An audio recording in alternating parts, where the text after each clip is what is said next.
Welcome to our second class on the study of the book of Psalms and Song of Solomon. I won't go into a lot of review as you are provided with a link to the recording of last week's class for that purpose. One of the advantages of online learning. I realize that we are in a study of the Psalms, but I feel it's necessary that we look at the group of literature or the group category of literature in which the Psalms are found in the Bible. The book of Psalms is a book in a category called the writings. So last week we began by trying to understand what's called wisdom literature or the writings in the Hebrew Bible. The writings are set in scripture alongside of, in the Hebrew Bible, the Old Testament, the law and the prophets. So you have the law, the prophets, and the writings, and the historical books fall in those categories, and I won't go into the detail of that just because it's not our purpose here. But last week we ended our time talking about the sources of wisdom for the ancients before they had the writings, or at least before they had copies of the writings. They had access to copies of the writings. Now they did make copies of them by way of scribes, but it was a slow process, a long process, an expensive process, and so not many copies were made, and that's why we can't find many copies today. Copies have been found, no doubt, but there's not bukus of libraries. You say bukus of libraries containing these manuscripts that have been found, and you have copies of copies sometimes. At any rate, before they had the access to the publication of them, they received their learning in the patriarchal system through family. Family was the first source. In fact, when God, we talked about last week, when God gave the law and the instructions, he told them, one of your responsibilities when you teach these people to teach their children and their children after them. So one of the first source of wisdom, or even the law and the prophets, was the children, or at least the family, in which that was duplicated, or by which that was carried on. There also, we talked about, there was the community itself. It was a theocracy. It was a community that believed in God, supposed to believe in God. And so those who were godly people in that community, they talked about God as they walked by the way, and so forth, as we read in Deuteronomy last week. And so they learned about God, they learned about theology, they learned about the law, they learned about the prophets, or from the prophets, and they also learned from the wisdom literature there in the context of the community, in the city gates and things of that nature. It was not a secular community. Their religion and their faith and their life were all one and the same. That's the way God designed it. It's not done that way today because we're not a theocracy. We're not a community that believes in God. We are in a community we are believers in God that lives in a community that does not believe in God. But at any rate, they had the family, they had the community, they had teachers such as the priests and the Levites, who were like preachers, I guess. They revealed to them directly what the word said. They actually read the law before them. And then there were, beyond the teachers, there were those who were scholars and scribes, and they could have been one and the same as far as the Levites could have done this, the priests could have done this, but priests had so many other responsibilities that this was usually regulated or delegated to another source, and we'll call them, for lack of better words, scholars and scribes.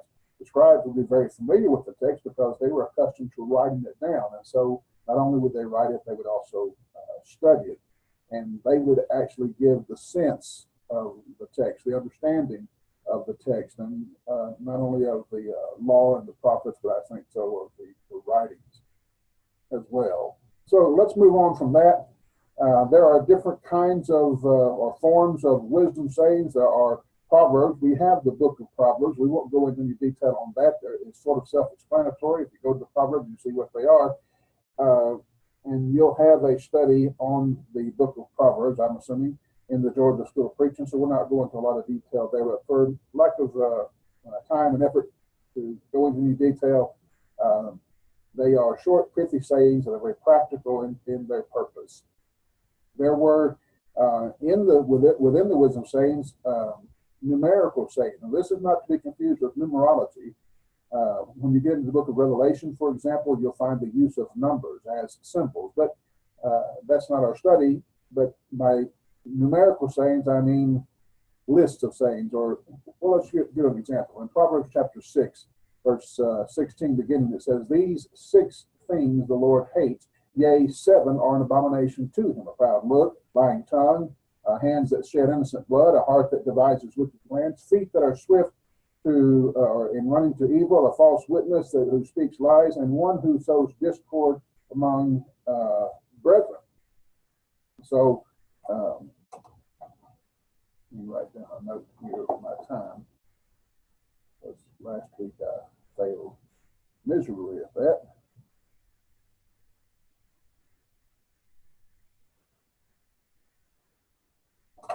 Okay.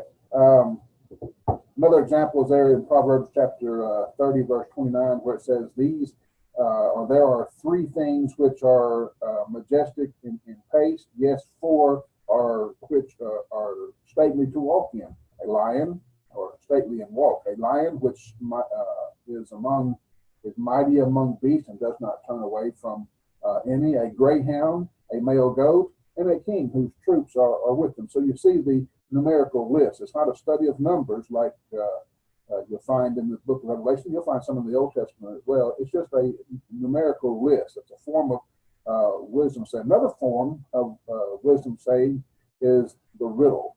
Turn with me in your Bible to Psalm 49.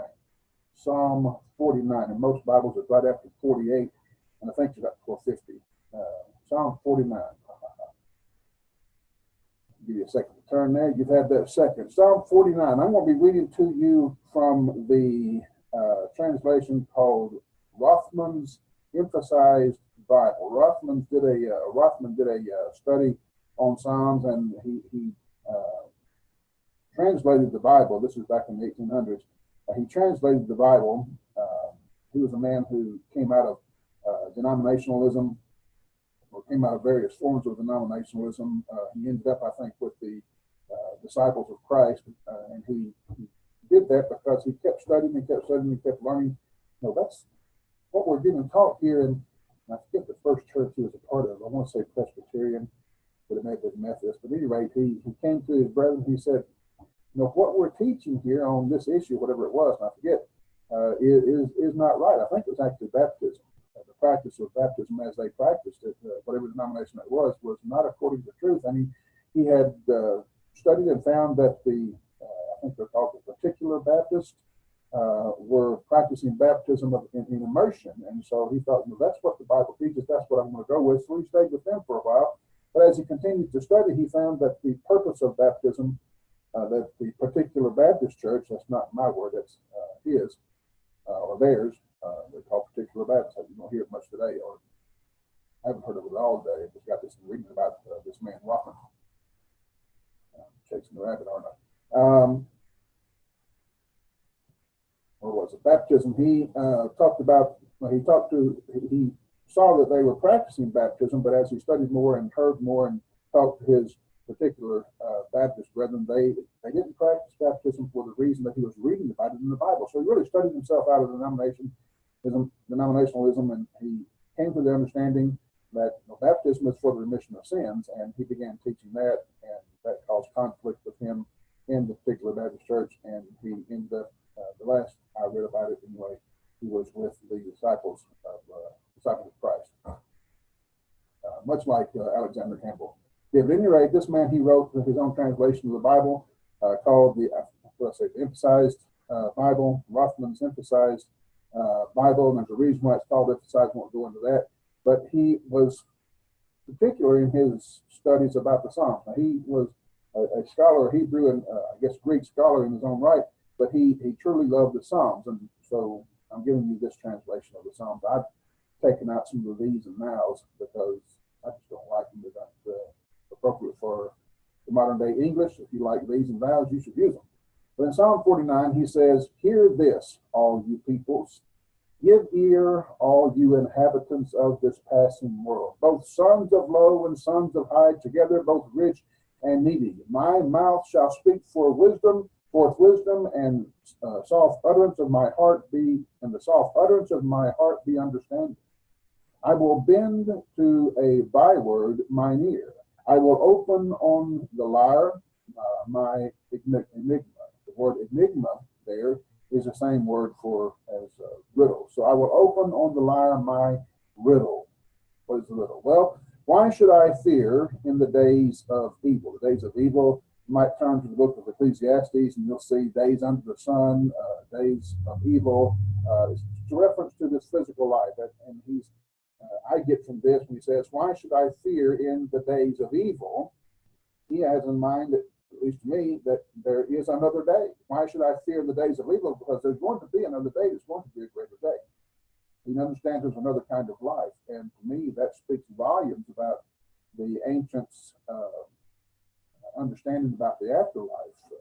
There are critics today that say that they didn't understand, they didn't know about the afterlife. This guy, whoever wrote the psalm, did. Why should I fear in the days of evil when the iniquity of my circumventors enclose me? That word circumventors is translated from a word, same word that means heel, like the heel on your foot or the heel on your shoe. The ESV has here the word cheat. When the iniquity of my cheaters enclose me, or those who cheat me enclose me.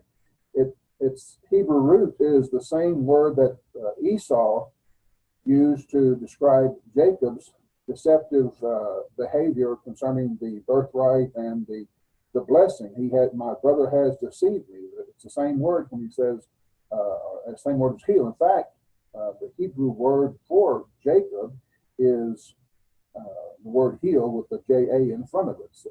So Jacob was the heel catcher. You remember that when he came out of the womb, he had grabbed a hold of Esau's foot, and he's called the heel catcher because he was a deceiver. Anyway, that's where we are. Back to verse 5. Why should I fear in the evil days, the days of the physical life, when the iniquity of my deceivers, my circumventors, my cheaters enclose me, who are trusting in their wealth and in the abundance of their riches do boast themselves? But no man can really effect a ransom and give unto God his ransom price, a price for his life. So costly is the ransom of their soul that it, earthly wealth or ransom, it fails unto times abiding. In other words, it will never suffice to be enough. Verse 9, that he should live on continually, should not see corruption. You can't buy God so that you will continue to live in this world forever. You're going to go to the pit. Everybody's going to go to the pit, rich or poor. Verse 10, for it is seen that the wise die together with the dullard or the foolish, and the brutish do they perish and leave to others their wealth. Verse 11, there, those who consider themselves to be wealthy in wisdom or wise, their inward thought, or they think to themselves, what they think to themselves is that their houses are for times age abiding. He likes that word, but it's forever. They think their houses are forever. Their inhabitants for generation after generation. They even give names to their own lands. But a son of the earth, though wealthy, cannot tarry. He has made himself a byword, a beast, like or they resemble. This, their way, is a folly to them, and yet their followers with mouth approve. In other words, he's saying their way of thinking is foolishness, but those who follow them, those who praise them, they give approval to them. Then you have the word Selah. I'm not going to go into a lot of detail on that because there's not a lot of detail to go into. We're going to find this word. You're probably going to ask the question eventually, what does Selah mean? Somebody's going to ask you, what does Selah mean? It's a very popular word in the Psalms. My Hebrew concordance or dictionary says it means pause, and I think that's a guess, but I don't know. I'm not a Hebrew scholar. But there are different people who say it's a musical note of some kind, a musical direction of some kind. I don't know. I'm going with pause because that's the predominant answer, and I really don't know. So whenever we come up on Selah, it just means pause, and it was a pause in the music of that song at that time for a reason that the author of the song, or at least of the music, knew. This, their way, is a folly to them, verse 13, and their followers with their mouth approve. Like sheep, verse 14, into Hades are they driven. Death shall shepherd them. What a proverb. And the upright shall have dominion over them in the morning. Even their form is to decay. Hades is all that remains of the habitation for him. But God will redeem my soul out of the Hades, for he will rescue me. Do not fear when a man becomes rich, when the glory of his house increases, for when he dies, he shall take nothing. His glory shall not descend after him. For though his own self, while he lived, he used to bless, and though they will praise you when you do well for yourself, he shall enter as far as the circle of his fathers, nevermore shall they see the light. A son of the earth, though wealthy, who discerns not, has made himself a byword. Beasts they resemble. So it's a riddle. What is the riddle? Well, the riddle is not about the brevity of life, but this is a question or a riddle, I suppose, that perplexes most of humanity, and it is addressed sometimes in the Psalm. It's addressed in the book of Job, I suppose. And the idea is present here, but that's not really his question. He doesn't dwell upon that. The inequalities of life is not the real issue. He does mention that. It's an obvious point in the Psalm. He says there are rich and there are those who aren't rich, and but he doesn't go into why, or he's not asking why. His question in verse 5 is about the scheming and the boasting of those who are rich in this world's good. They plot, they plunder, they do as they please, in the sense that they are formidable foes that might well be feared. But in asking the question, he says, why should I fear? He's telling us, I have good reason not to be afraid. Well, what good reason would you have not to be afraid of those who have every reason on earth, anyway, to be afraid?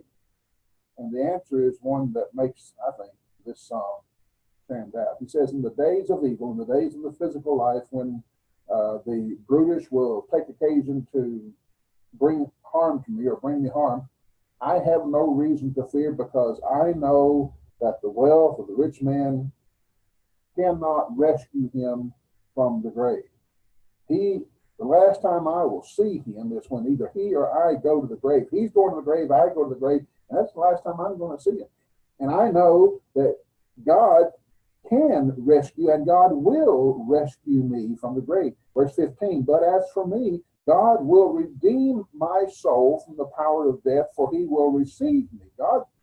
This guy believes in the resurrection. Whoever it is that wrote this song, he believes in the resurrection. This is his riddle. I'm not afraid of what they do to me in life, because in death, everybody's body goes to corruption, but God's going to bring me back. This psalm negates the idea that people of the psalmist's time knew nothing of the afterlife. He knew it so well that he trusted that whatever experience he had on earth, when earth is left behind, it's left behind. He's going to have a different experience on the other side. The wicked, he said, they have a shepherd. It's death. That's all the future they have to look forward to. Mr. Rothman, in his comments on this, he says, look at the way of their self-gloriousness as the folly of it. Look at the end of the way, the future at which they have arrived. He says, they are small cattle belonging to my Lord Hades, under the care of his shepherd Death. Begrudge them not.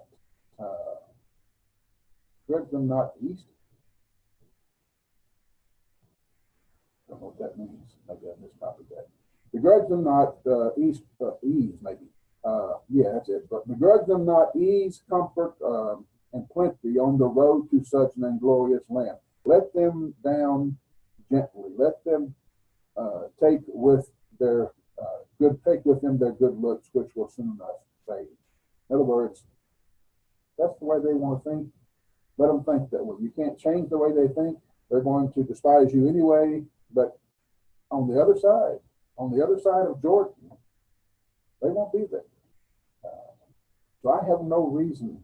Why should I fear the troubles of life, the troubles these guys bring me in life? Yeah, it's going to happen. But I'm not afraid of it because after 70, I've got to move. I've got to move the situation that's eternal. I believe, if I'm not mistaken, in my studies of the book of First Peter, that's the predominant thing. These guys may bring you harm, but they're going to stand in judgment from before God, just like I am, and I'm going to receive an eternal inheritance in the heavens, reserved in heaven for me that will not fade away. From a God who makes promises or has promised me that, and a God whose promise never fails. So they're going to receive a different kind of judgment I'll receive. I don't despise them. I don't hate them. I need to try to win them. Other teachings would tell us, but I don't have to fear them. So it's a riddle. And this is just another form of wisdom teaching. And I particularly like this, but there are others in the New Testament that we could go into that we are not in the Old Testament that we could go into that we won't go into. Just be familiar with the fact that there are some, but not all in the wisdom literature. There was a riddle in the book of Judges when Gideon's younger brother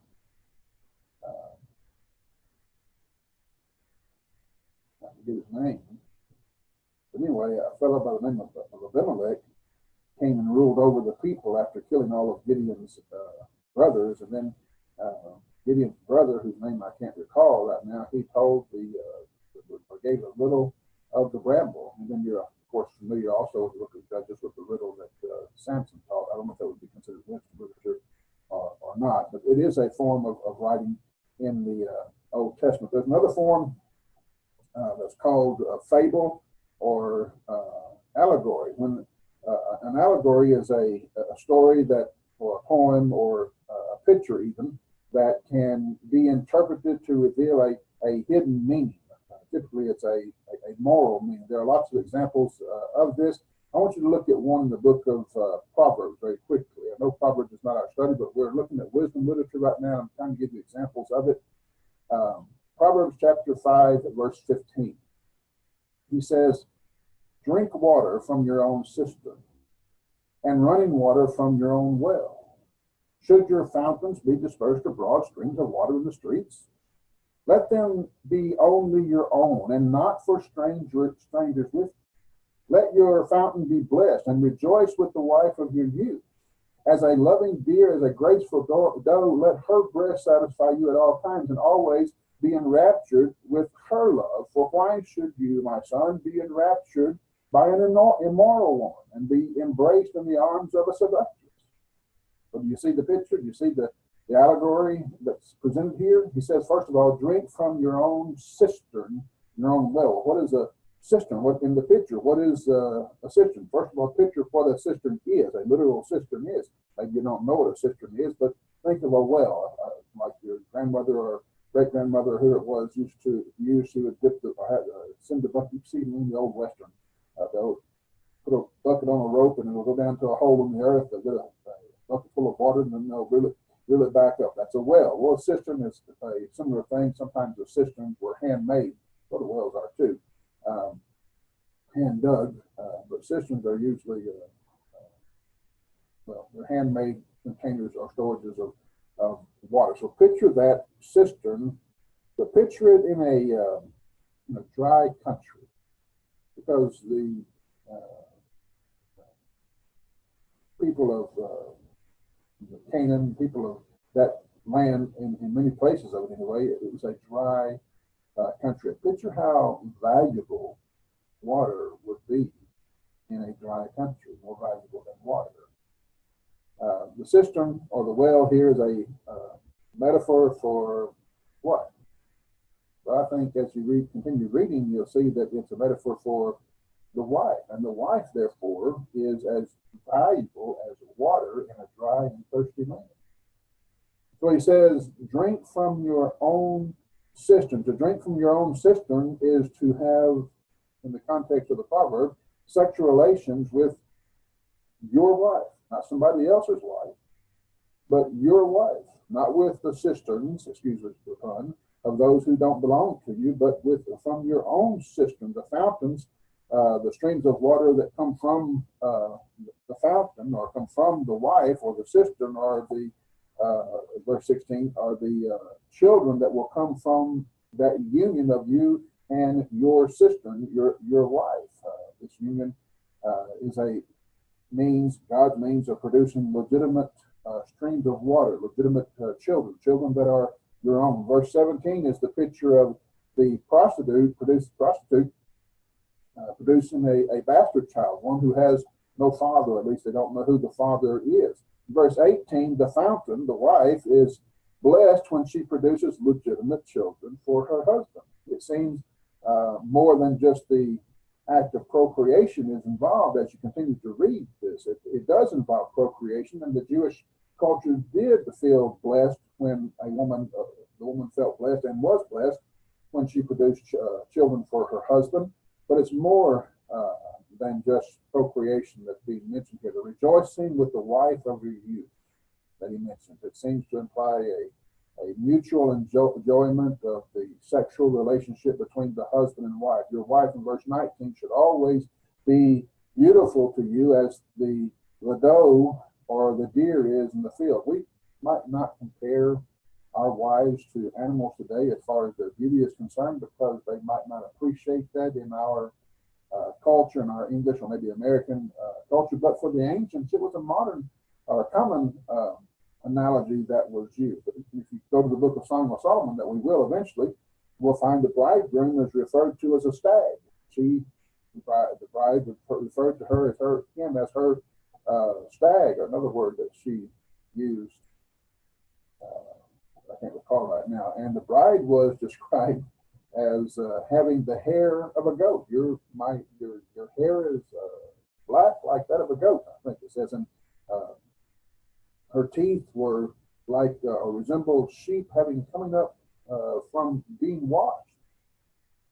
I wouldn't recommend in 21st century America that you tell your wife that her teeth look like sheep that have been washed. I just don't think that's going to go well. But in the Song of Solomon days, that was considered a great. She's singing a song, and in that song, she feels complimented when he says or he thinks that her teeth resemble sheep having been washed. So, verse 19 there, and going back to the Proverbs, she's referred to, the wife is as beautiful as the doe in the field. If your wife's breast, I think you could reference specifically her breast, but I think maybe the breast here stands for her whole body.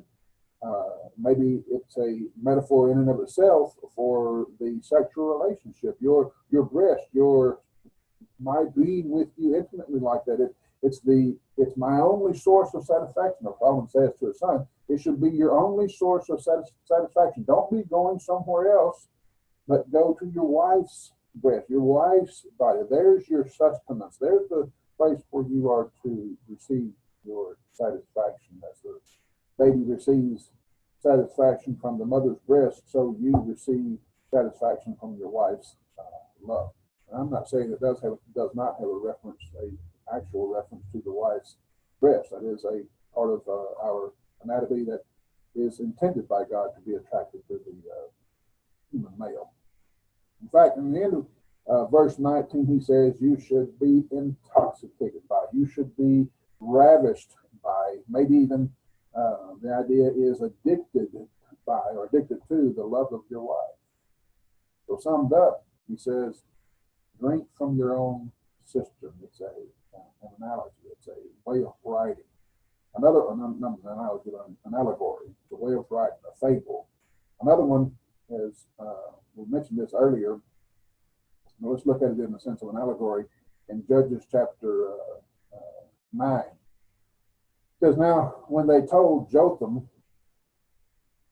that's the guy's name, I couldn't think of it was. When they told Jotham, he went and stood on top of Mount Gerizim. He lifted his voice and cried out and said unto them, listen to me, you men of Shechem, that God may listen to you. The trees once went forth to anoint a king over them. They said to the olive tree, reign over us. But the olive tree said to them, should I cease giving my oil, with which they give honor, they honor God and men, and go and slay over trees?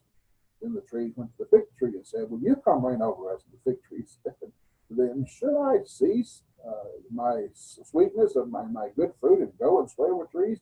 Then the tree said to the vine, "You come reign over us." But the vine said to them, "Should I cease my new wine, which cheers both God and men, and go and sway over trees?" And all the trees said to the bramble, "You come reign over us." And the bramble said to the trees, "If in truth you anoint me as king over you, then come and take shelter in my shade. But if not, let fire come out of the bramble and devour the cities of Lebanon." If you will read the next couple of chapters in the book of Judges, you'll see exactly how this fable, this allegory actually came to life. It was a prophecy as much as it was a story. And the last form of wisdom literature that we'll notice anyway is that of dialogue. You'll find this a particular form of study or writing in the book of Job. But we're not going to go there. You can study that when you get to that book if you've not done it already. Wisdom literature is, how do I say this? It's universal in outlook. The prophets, who did they write to? Well, they wrote specifically to a particular nation. In general, they wrote to the Jewish nation, but there were a couple of prophets who wrote to Nineveh, for example. Jonah wrote to Nineveh, and I wonder when I think about the book of Jonah in the Bible, yes, he did write that to Nineveh. It was about Nineveh, but he was writing the prophecy as a lesson to Jewish people like Jonah himself, who had a prejudice against outsiders, those who weren't Gentiles. And it's a rebuke of Jonah in that sense, and people like Jonah. That's not the only purpose of the book of Jonah, but it is that. But my point is that the prophets were particular. They focused in on the Jewish nation particularly. Same thing with the law. The Pentateuch was written to specifically those Jews who came out of Egypt, and as they set before Mount Sinai and there in the wilderness. Now it was to be carried on throughout the generations, and Paul writes in Romans chapter 15 that it's written for our learning, but its specific audience was the Jews that came out of Egypt and their children and children's children and children's children, and so forth. But the wisdom literature is not like that. Jews could benefit from it. Gentiles could benefit from it. It doesn't matter who you were or where you were from. It doesn't matter your sex or your standing in the society. Everyone can benefit from the wisdom literature. It doesn't apply to any specific nation or people. It applies to all nations and people. So wisdom literature is universal in its outlook, and it's also very practical in its purpose. The writings are not like the Pentateuch in the sense, or like the prophets in the sense that these are not theological treatises. These are not designed to give you a theology. They are not intended to theorize or speculate. They devote their attention to the workings of everyday life. They devote their attention to overcoming situations or problems or concerns that you will come in contact with or that you will have as you live your daily life. So they're very practical in nature. There's no systematic development of thought. You go to the book of Romans, for example. Paul, in that letter, you start from point A and going to go to point Z there in chapter 16. You're going to find him developing a thought. He's trying to teach you a lesson throughout the book. And he starts here, and if you pay attention to what he's doing, you'll see step by step he's bringing you to a teaching. The book of 1 Corinthians is not so much like that, because he, well, you could say it is in one sense, but he answers a lot of questions in the book of 1 Corinthians, and so he's not necessarily developing a thought unless it's the thought of don't be divided. He starts out with that, and he ends up with that. And many of their questions were showing that they were divided over different kinds of issues, and so he would go to this question, don't be divided over that. He'd go to this question, don't be divided over that. He'd go to this question, the next question. So it may be thematic in that sense, but it's not like, in my thinking, not like the book of Romans. Look at Ephesians, to say is a development of thought. In the first half of the book, he's doing this. In the second half of the book, he's doing this. And the Gospels, I think you could say that, especially when you read, the book of John, he's developing a thought all the way through the book. And Matthew is maybe not to the extreme that John did, but he does develop a thought throughout the book. He wants you to see that Jesus is king, has right to be king, and has been anointed as king. So he's developing a thought process throughout the book. The wisdom literature, generally speaking, is not like that. You're not going to find a development of thought beginning with Psalm 1 that's developed and completed when you get to Psalm 150. There are many thoughts. Now, that's not to say that there are no themes, and that you can't say that, it's not written like these other books. It's a different kind of book. If we were to put a label on the whole Bible, we would call it the scheme of redemption. God starts at the beginning and takes us all the way through, and he brings us to an end. He brings us to a complete thought. Hebrew wisdom literature can be taken out of that scheme of redemption context without doing harm to that development of thought. Now, that's not to say it's not a necessary part of the Bible, that it is, because in the scheme of redemption, where God is dealing with humanity, with people who are humans. We are that. God created us to be human, and he created us as a human to be physical and spiritual. We are spiritual beings inside of a physical body, but we do have a physical body and a physical life to live. And so the book of Proverbs and Psalms and Song of Solomon are books or writings that help us understand how to live those physical lives. And it's not separate from the spiritual, but the spiritual isn't focused on in these books so much. It's kind of hard to even say that, because we are to sing praises to God. But this, again, is in the context of the Psalms, it's a physical thing that we do because we are spiritually related to God, or spiritually anxious for God, or spiritually passionate for God, but it's still a physical thing that we do. And he's practically teaching us how to do that. There are no contexts, generally speaking, in the wisdom writings. Probably Job would be the closest one to having a context in that sense. But especially in the Proverbs, you can go and read 10 verses in the Proverbs and find 10 different Proverbs that have nothing to do with one another. There's no starting out with number 1 and he builds on it, goes number 2, and builds on that, and goes number 3, and so forth and so forth. The attitudes, they are thematic. You start with number 1. You have to start with number 1. You can't put number 3 as number 1. You can't just mix them up and say, I'll go this way and this way.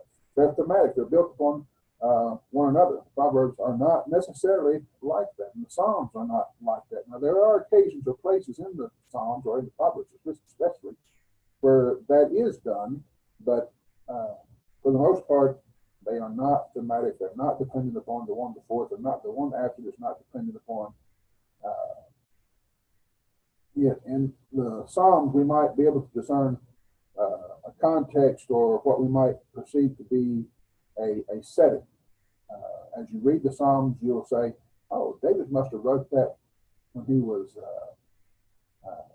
thinking about fighting Goliath, or David must have written that when he was running from Saul, because there's just so much in that psalm that speaks to that. So you can see a contextual setting, or at least what we perceive to be the contextual setting. But the authors of the Psalms, it seems, on purpose, did not divulge the exact circumstances of the Psalms. It wasn't their purpose to do so. They didn't want to do that, because they wanted these Psalms to be used in a variety of settings, in a variety of contexts. You may sing this song for this reason. I may sing this song for this reason, because my reason or my context is different than yours. It ends up being the same song, or the same praise, the same words, but that which motivated it for you would be different than that which motivated it for me. If we are hundreds of years apart, maybe thousands of years apart, the psalmist by inspiration understood that this song was not just for him, it's for those who would come after him. And I think the Holy Spirit wanted these original writers, these original singers, and all others, even today, to be able to use these psalms in our own circumstances, and they were written by inspiration in that way. So as we go through the Psalms and the Proverbs and so forth, let's not be real dogmatic when teaching the Psalms as to who wrote it and upon what occasion. Now, I will give you my guess on that on occasion, but that's not really of primary importance. The primary importance is he's teaching you how to worship God in a scenario like that, in a situation like that. There may be a general theme, but it's not necessarily an organized or developed thought like you might find in the book of Amos or Habakkuk or, like I said, Romans. And for the same reason, Hebrew wisdom literature is not focused on the ceremonial. There's a lot in the Old Testament about the ceremonial observances of sacrifices and different things that they did. And find that in Leviticus, and you can find it repeated throughout the times of the Joshua and Judges and into the time of the Kings and so forth. But wisdom literature focuses on the day-to-day realization that God is our creator. God is the Lord of all. What is your response to that? It's concerned with the everyday grind. You have a life that you live, and you know your struggles. You know the things that plague you. You know that sometimes life is hard. And the book of Psalms and the book of Proverbs is trying to help us deal with that. I think especially in the book of Proverbs, he tries to help us make it not so difficult. But even when you do all you can, you still got evil out there who's going to do what it's going to do, and it's going to become difficult and hard. And so when it is difficult and hard, we have the Psalms, a means of communication with God, a means of expressing ourselves to God. So the wisdom literature, it deals with life, not necessarily with religion. Religion for the writers was a part of life, particularly in the book of Ecclesiastes. He that's a lesson that he wanted to teach, is that for years I left that out of my life and it was all vanity. But religion and faithfulness to God is part of who we are. It's why we're here. It's what fulfills us.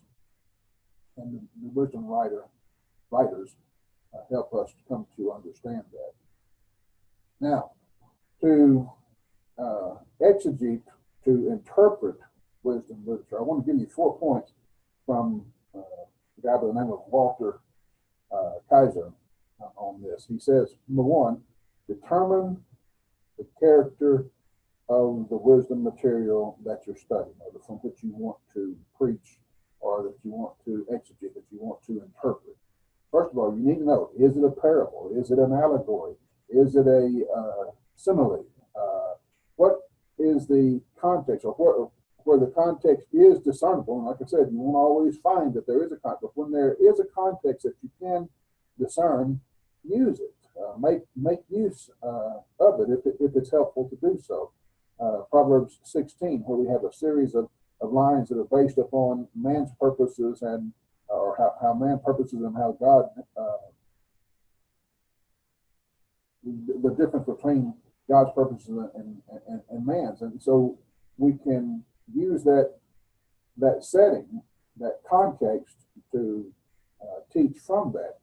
When no connection can be made from the context, then use the more obvious line of Hebrew parallelism to unlock those difficult lines. We're going to talk about parallelism in a moment, and in the parallel, what I mean by that, 2 statements that are resemble or say the same thing, or maybe antithetical to one another. We'll talk about that in just a minute. But one will be very clear and one may not be so clear. So use the clear one to interpret the one that's not so clear. Don't get all mixed up trying to interpret the clear, unclear one, the vague one, not vague, but the one that which is not as clear to interpret the one that is, or vice versa. And always remember that wisdom literature is not meant to cover every situation.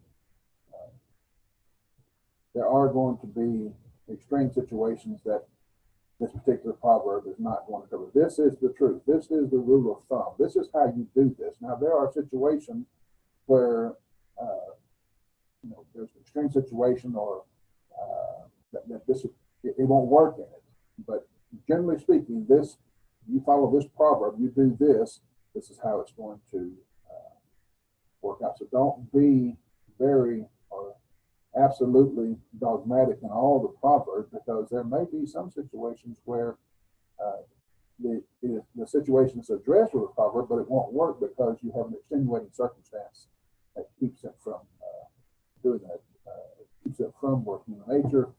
It's nature of proverbial speech to assume that all things being equal, what has stated here is true, but there may be exceptions to the rule. I'll add one more to the list that Kaiser did not, and that is, don't just accept one man's translation or one translation's word on a particular writing or teaching. Do your research, put a little effort into it. Don't just read the King James or whatever version it is and say, well, that's what it means or that's what it says. Get a variety of translations to see what is meant. The one I couldn't think of last week is called The Message. I don't like The Message. It's a very loose translation. It's a very, well, I just don't like it. But in a lot of places, it puts it so simple, you can't misunderstand it. It does kind of interpret for you, but a lot of times the interpretation doesn't miss the mark, or at least not by far. I wouldn't trust it a lot in the New Testament, but especially in these wisdom sayings, he gives you the point of the wisdom saying. He may not exactly say it in the same way or the same words, so he gets out of translation into interpretation. But sometimes when you compare your translation with two or three more and get one that is considered maybe a paraphrase, and to see what he says, and don't make your decision based upon that, but it can give you some idea. If you're struggling with a particular saying, it can give you, oh, yeah, now I get it, type of thing. Let me give you an example. Look at Proverbs 25, verse 23. Proverbs 25, verse 23. Let's just look at several versions of this and see what we come up with. In the King James Version, it says, the north wind driveth away rain. So doth an angry countenance a backbiting tongue. The north wind driveth away rain. So doth an angry countenance a backbiting tongue. Now, my New King James Version, which I predominantly use, says, the north wind brings forth rain. See the difference? King James says, the north wind driveth away rain. In the New King James, it says, the north wind brings forth rain, and a backbiting tongue and angry countenance. In the King James, it says, so doth an angry countenance bring forth or drive away a backbiting tongue. So you look at it, the King James and New King James, it seems to me they're saying just the exact opposite of each other. In the NIV, Proverbs 23:25, it says, like a north wind that brings unexpected rain is a sly tongue which provokes a horrified look. Okay. In the Message that I mentioned to you, in Proverbs 25:23, it says, a north wind brings stormy weather, and a gossipy tongue brings forth stormy looks. And Young's literal translation says, in Proverbs 25:23, a north wind bringeth forth rain, and a secret tongue brings forth indignant faces. So you can see that uh, we need to do a little study. Before we get up and preach what Proverbs 25:23 says, we've got to decide what it says. And so I want to encourage you as you exegete, as you interpret, as you learn what it says so that you can tell others what it says, you must first learn what it says. And it may take some extra work for you to do that. And I'm going to tell you something that probably you won't hear from a lot of preachers. If you find one with which you struggle, if you just can't figure out, like this one here, and I'm looking at Proverbs 25:23 in the King James and the New King James, and they just say absolutely two different things. I'm ignorant. I'm not a Hebrew scholar. How can I know? Well, it may be I just need to set that aside. Don't get up and preach on something that you don't know what you're talking about. Set it aside. Maybe ponder it. Maybe ponder it for years. Maybe go learn Hebrew. But don't get up and talk about things. And I just, please, as a preacher, where you're talking about Psalms or Revelation, don't get up and talk about something you don't know what you're talking about. You're going to make a mess of things. I promise you will. I've done it. And so I'm encouraging you, don't make that mess. Before you start getting a wrench and start working on somebody's car, you better know what you're doing, because you're going to make a mess of things. And before you start using the tools that God has given, if you don't have a handle on it, don't use it. Don't go there. Preach on something you know about. Preach on something that you do, that you are familiar with. And I'm not saying ignore that passage or never learn what it says, but these are wise sayings. Get the wisdom necessary to know what it's saying. And don't just accept one translation's word for it. And don't preach it until you have come to a firm conclusion. Oh, yeah, I get it. That's what he's saying. It may be you're still wrong, but at least you're confident in it. And you have learned, I'm sure by now, that whatever it's saying, you know it's not an unclear statement is not going to contradict something that's clear. You can't so interpret an unclear statement to make it contradict that which is clear.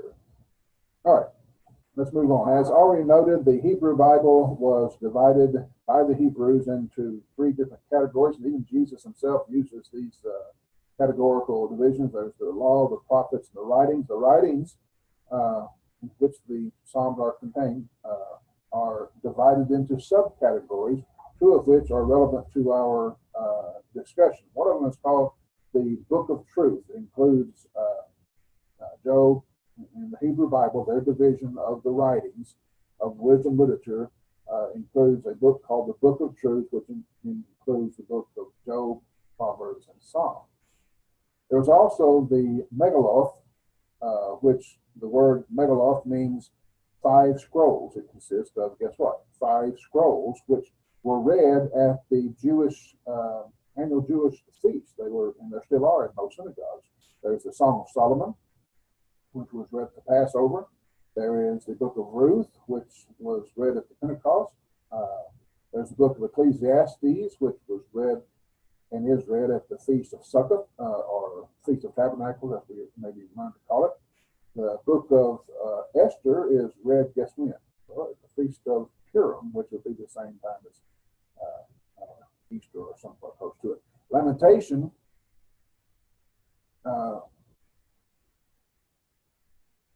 back up on that last statement about when Esther was written in the Feast of Purim, but I'm not sure it's the same time as our time of Easter. In fact, I want to say I'm pretty sure it's not, because the time of Easter would be the time of the Passover. That's when the Song of Solomon was read. So Purim, I didn't put it in my notes, but I think it's in the fall of the year. But don't quote me on that just yet before I do some research on it. I know it, I just forgot it. And Lamentation, the 5th Megilloth, was read on the anniversary of the destruction of Jerusalem. And there were 2 destructions of Jerusalem, the one by Nebuchadnezzar in Babylon, and then there was the destruction in 70 AD of Jerusalem. And still, the Book of Lamentations is read at the annual, won't say celebration, but memory, memorial of that time. The writings, this category of the writings, also included in the Jewish division, the books of Daniel, Ezra, Nehemiah, and Chronicles. These were all post-exilic writings. And they don't really, the Hebrews don't really put them with the prophets. They put it with post-exilic material they refer to as the writings. By measurement, the Old Testament is 2/5 poetry. That's pretty significant. Hebrew poetry takes up 2/5, or makes up the Old Testament is made up of, if it's said right, 2/5 of the Old Testament is Hebrew poetry. And a chief characteristic of Hebrew poetry, since a major portion of the Old Testament is poetry, we need to focus on poetry, right? And since it is poetry, we need to understand that poetry. And to understand poetry, because of the way Hebrew poetry is written, we need to understand a word called, we talked about it a moment ago, parallelism. Parallelism. You know what the word parallel means, obviously. It's two things that go side by side. They don't meet necessarily, but they are parallel to one another. It's a balanced, let me give you a definition of parallelism. I've got this one highlighted in my notes, so it must mean something special, right? Maybe you'll get this. Definition of parallelism. Let me say that one more time. This is a definition of parallelism that is highlighted in my notes. It might be important for your future. A balanced thought pattern in which the thought of one line of poetry is compared with the thought of a succeeding line or lines. Definition of parallelism: a balanced thought pattern in which the thought of one line of poetry is compared with the thought of a succeeding line or lines of that poetry. And there are several types of parallelism. I'll mention to you them as a group. We'll look at a few of them more in depth. Number one, one type of parallelism is called synonymous parallelism. This one is also highlighted in my notes for some reason. I don't know why, but synonymous parallelism is in bold print in my notes. Maybe there's a good reason for that. It may have something to do with your future. I don't know. You can go to or see in the word synonym in the word synagogue some commonalities. Now, synagogue is not important, but I want you to see from our Greek studies that synonym and synagogue, they sound alike, right? That's because they are alike. They have something in common. Not the whole word, but at least a portion of the word. They come from the Greek word, which means together. One is a gathering of people. The other one is for lack of better words, a gathering of words. Synonyms has to do with gathering things, putting things together. A synonymous parallelism, we're looking at things together. The first line is repeated in another way in the second line. They say the same thing. They're together. Get the point? Synonym, synonymous, means they are together. They are the same. They are, just say it in different ways. Look at Psalm 19, verse 1. Psalm 19, verse 1. It's right after Psalm 18, the last verse of Psalm 18. This one comes right after. Psalm 19, verse 1. The heavens declare the glory of God. The firmament shows his handiwork. And what did you learn in line 2 that you didn't learn in line 1? They say the same thing, right? The heavens declare the glory of God. The firmament shows his handiwork. The heavens and the firmament are the same thing. The glory of God, that which brings glory to God, is the same as his handiwork, right? So they say the same thing. It's synonymous. My mouth is getting dry. I'll take a break. A synonymous parallelism. The first line says the same thing as the second line, only in different words. Psalm 24:1 is a different one, another example. The earth is the Lord's and all its fullness, the world and those who dwell therein. What did you learn in the second line that you didn't learn in the first? The earth is the Lord's. Well, so is the world. And all its fullness, and those that dwell therein. So the two phrases, actually four couplets, you might say, they all are referring to the same, they refer to each other, the same thing. The earth is the Lord's, so is the world. All the fullness belongs to the Lord, so does everything therein, that is, in the world. Nothing new is stated in the second line. Proverbs 9, speaking of the foolish woman, Solomon said that she, in verse 15, she sits in her doorway to call those who pass by, who go straight on their way. Who's she calling? Those who pass by. Who's she calling? Those who go straight on their way. Nothing is said in the second line that's not already known from the first line. It's a form of writing, synonymous parallelism. Proverbs 22, verse 17 says, incline your ear and hear the words of the wise, and apply your heart to my knowledge. He's saying the same thing twice. Psalm 83, and it's a purpose for emphasizing. It's a way of teaching, it's a way of writing. Psalm 83, the psalter cries out for the wrath of God to come upon God's enemies, to destroy them. He says in Psalm 83, verse 14, as the fire burns the woods and as the flame sets the mountains on fire. May God's wrath come upon you as the fire burns the wood. May God's wrath come upon you as the flame sets the mountains on fire. Same thing. He's just repeating it for emphasis' sake. Now, this is not trying to not confuse you here. Synonymous parallelism. The next one I have listed in my notes is chiastic parallelism, but it is not. It is a form of synonymous parallelism. And I really wanted a board on which I could actually demonstrate this. The word, in the Greek language, the X is called chi or chi, and it's the chiastic parallelism is from that X.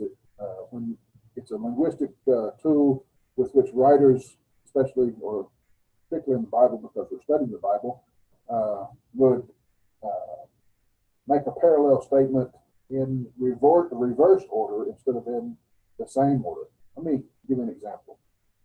Again, it's a form of synonymous parallelism. And if it were to show up on a test, and it might because it's in bold print and highlighted in yellow. So if it were to show up on a test, as what were in a question like, what are the kinds of parallelism that we talked about in class? If you said synonymous parallelism and chiastic parallelism, I would not mark that off. It's not exactly correct. Chiastic parallelism is a form of synonymous, but I wouldn't mark it off because sometimes it's not a category altogether. Psalm 51. Have mercy, watch what it does. Have mercy upon me, O God, according to your loving kindness. And then in reverse order, according to the multitude of your tender mercies, blot out my transgression. You see what he did? He put it in this order, then he put it in this order. Put it in the reverse order. There's a lot of examples of this, and probably in the book of Joel, chapter 3, verses 17 through 21, you'll find a 7-part chiastic parallelism. So that's probably one of the biggest examples. But I don't want to get too stuck on this. I just wanted you to be aware. It's a word. It means something. And as you study the Psalms, you probably will never use it if you don't study the Psalms. And if you just read the Psalms because you're trying to read Psalms in a year or get it done in your yearly or daily Bible reading, you won't ever see it. You won't notice it because you're not really studying the Psalms when you do that. But if you wanted to teach the Psalms, and you came to Psalm 51, you could show how he said the same thing twice, but he, for emphasis sake, for singing's sake, for the way of making the song work in his mind, however that song was sung, this is the way he did it. We do it in our songs. Look in your hymn books. you'll see not only this, but all kinds of different parallelisms in our songs. We say the same thing twice. American songs usually develop a thought that I was lost in sin, I got saved, and I'm going to heaven. That's usually verses 1, 2, and 3 of our songs. That's how they work out a lot of times, especially in the older songs. A lot of the newer songs today I like a lot better from the perspective of the praise songs. They're here praising God. They're not talking about me, they're talking about God, or me talking about God. Where do they get off on that? The second kind of parallelism, we talked about one, synonymous, of which chiastic is a form. The second one that I have listed here in highlighted words, it's bold print and got yellow all over it. Why, but there is antithetic, not antiseptic, antithetic parallelism. It means it's the second line is not the same, not saying the same as the first line. It contrasts the first line. Look at Psalm 20, verse 8. It says, they have bowed down and fallen, but we have risen and stand upright. They have bowed down and fallen. We have risen and stand upright. Psalm 1 verse 6 says, for the Lord knows the way of the righteous, but the way of the ungodly shall perish. The way of the righteous are in God's hand, but the way of the unrighteous, the Lord knows the way of the righteous. It's a part of who he is, a part of his knowledge, but the way of the unrighteous, not so. They're going to perish. A rather long one is found in Proverbs chapter 10, and I'm going to put a dot right there. I'll come back to it. We're going to pause. Been going for about an hour or more. Pause right here. I need a drink of water, and we'll be back. So stay tuned. Same bat channel, same bat time. You won't hardly notice it. I'm trying to find the pause button. Give me a second.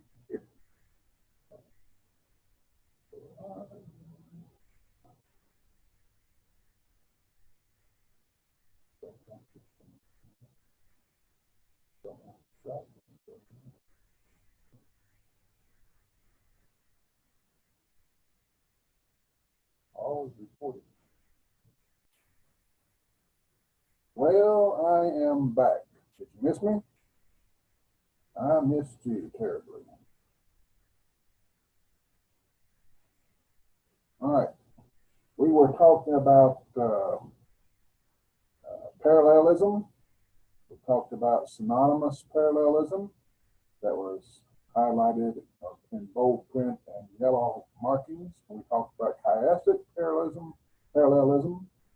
Even though I can't say it, I can put it on the test, which is a form of synonymous parallelism. We talked about antiseptic. I'll get that in your head. Antithetic parallelism, where the first line contrasts the second. Synonymous is where two lines say the same thing, just in different words. We looked at a couple of examples of antithetic. I'm getting in my head now. Antithetic parallelism. I want to look at one more. Proverbs chapter 10. If you'll open your Bible to Proverbs chapter 10. Here he says, a wise son makes a glad father, but a foolish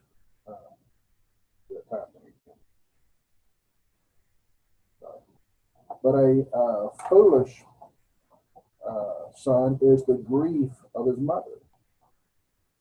Treasures of wickedness profit nothing, but righteousness delivers from death.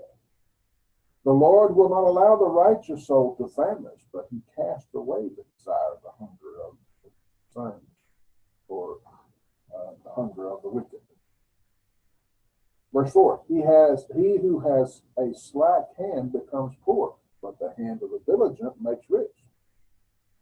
He who gathers in the summer, verse 5, is a wise son. He who sleeps in harvest is a son who causes shame. You see, the Antithesis, you see that one says a positive thing, one says a negative thing, the two things are contrary to one another. Verse 16, blessings are on the head of the righteous, but violence covers the mouth of the wicked. The memory of the righteous is blessed, but the name of the wicked is not, or will rot. The wise in the heart will receive commands, but a prating fool prating fool will fail. He who walks with integrity walks securely, but he who walks or who perverts his ways will become known. He who winks winks the eye causes trouble, but a prating fool will fall.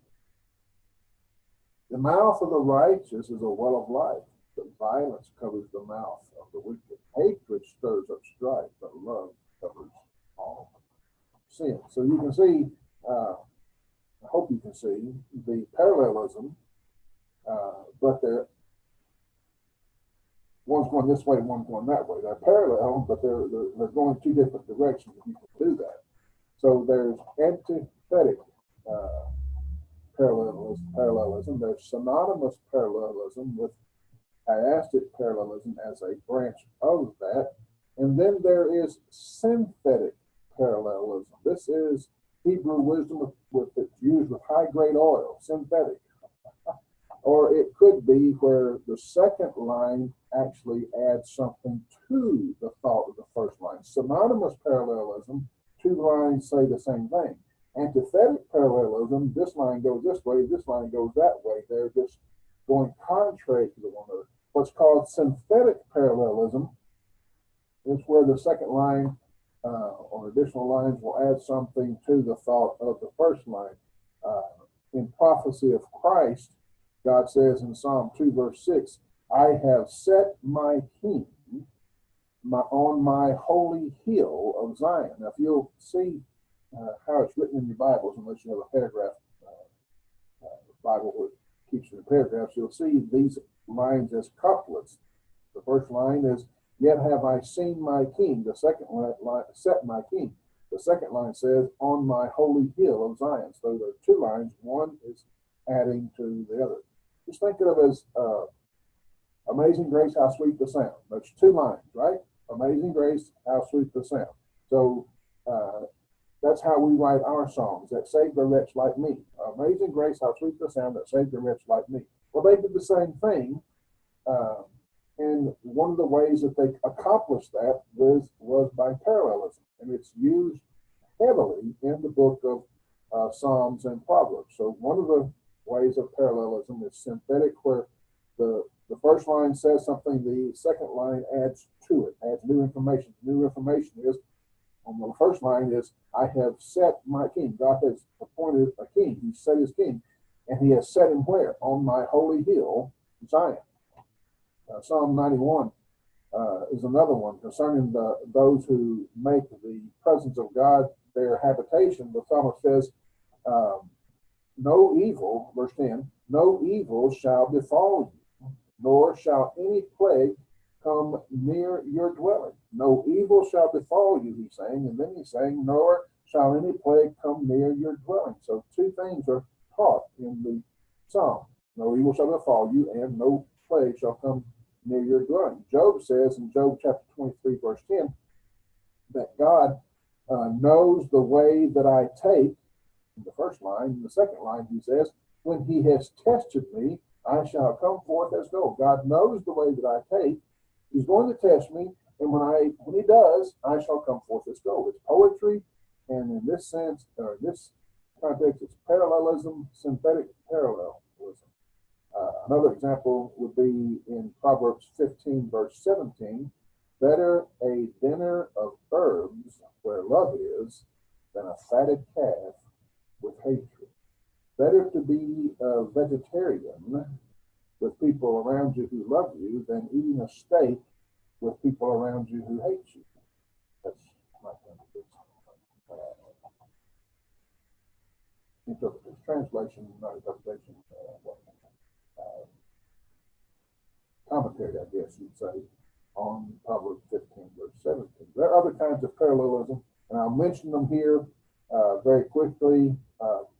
The first three, or three and a half, as the case may be, I have in yellow, bold print on my notes. The last ones that I'm going to give you here, they're in bold print. I can't say what's going to happen to those. They're not yellow highlighted. Just for your information, just in case you ever need to know something like that. There is, according to those who know these things, emphatic parallelism.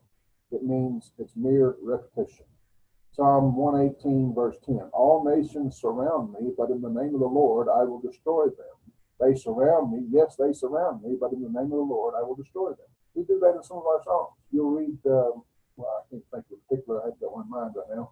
In some of our songs that we sing in the song, we say the same thing over and over, especially in the chorus. And this may be something like that. There's one that's called stair-like parallelism, which is repetition defined as repetition with advance. Listen, Psalm 77, verse 1 says, I cried out to God with my voice, and he gave me ear. Verse 11 says, I remember the works of the Lord, surely I will remember your wonders of old. Verse 16 says, the waters you saw, O God, the waters you saw, and they were afraid. The depths also trembled. So it's a repetition with advancement in the repetition. Another kind of parallelism is defined or referred to as emblematic parallelism. Emblematic parallelism. Repetition with adornment is how it's defined. Psalm 37, verse 1 is given as an example. Do not fret because of evildoers, nor be envious of workers of iniquity, for they shall soon be cut down like the grass and wither as the green herb. So they not only made a statement and repeated it, but they adorned it with different metaphors or use some pretty words, you might say. Another one is called introverted parallelism. Advancement with return, it's called or defined as. Psalm 80, verse 10 is given as an example. The hills were covered with its shadow, and the mighty cedars with its boughs.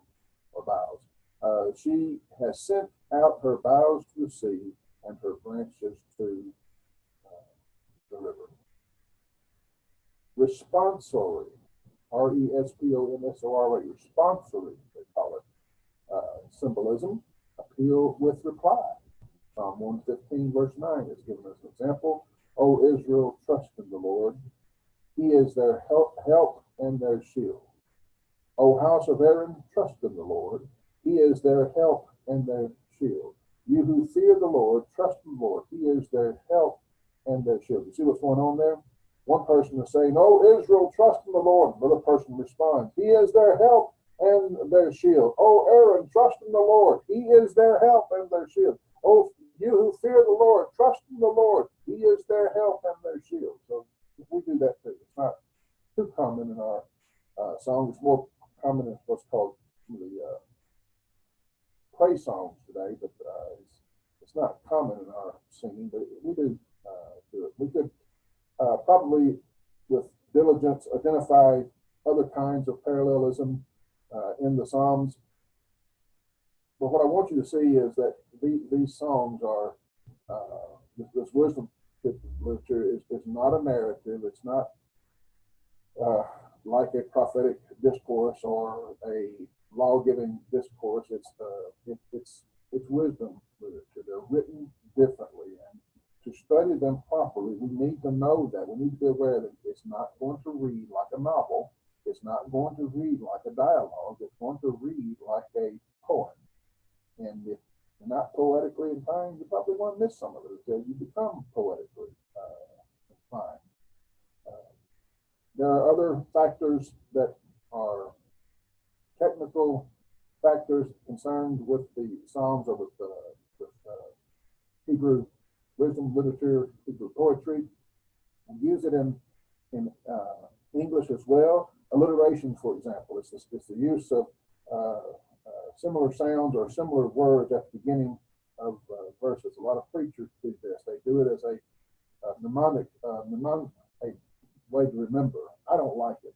It's more of a distraction to me in sermons than it is anything else. But there are some people who that's their bread and butter. That's how they preach. I don't like it, but I don't have to. There's another tool that's called paranamnesia. I don't even know how to pronounce it. But the play on the second meaning, or play on the sound and meaning of words. I do that a lot. I don't know what it's. I didn't know that it was called this, but a play on words, play on the sound of words, play on the meaning of words, and it's done in the wisdom literature, just like we do it in our own literature today. Something especially in not so much literature, but local audio presentations. Acrostic structures were used in the Psalms. The acrostic is where you use the alphabet, A, B, C, D, E, F, G, and so forth. In Psalm 119, if you'll turn in your Bible, most likely, in Psalm 119, you'll find divisions of in the Psalm. The first one is called Alph. The second one, I think, is called Beth or something like that. To get the Hebrew alphabet, I'm not a Hebrew scholar. But anyway, you'll find that the alphabet heading different sections in the 119th Psalm. And if I remember correctly, in the first one, each of the lines starts with the A, and the second one, each of the left lines starts with the B or the letter under which it is, which I think is Beth. But anyway, it's an acrostic,